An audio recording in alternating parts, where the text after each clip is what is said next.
Popoldansko sonce obsije prometni znak za začetek naselja. Kako je videti njegova senca? Tako kot na sliki A, B, C ali D.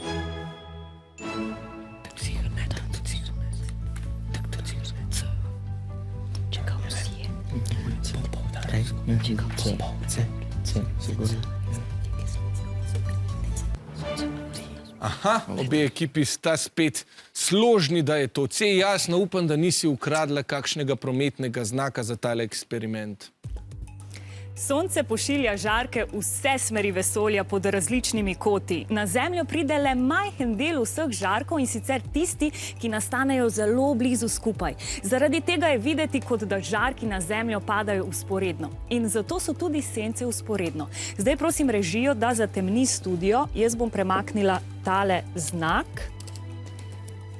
in opazujmo senco. Ko posvetimo na mizo oziroma na znak, je slika takšna, kot je bila na sliki C. To pomeni, da se sence vzporedno prezrcalijo. Če razložim malce bolj podrobno, tile dve nogi in tale dva stranska robova sta vzporedna. Prav tako sta vzporedna ti dve nogi pa ta dva robova. Spodnji in zgornji rob sta spet vzporedna in tudi na senci se to vidi.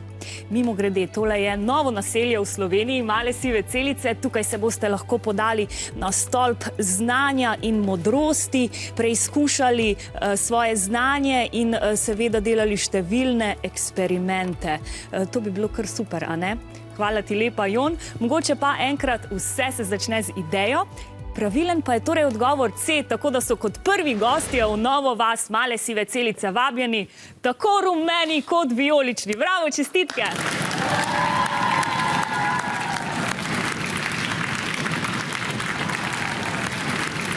Wow, Jasna, tole pa se sliši kot ena vas polna znanja.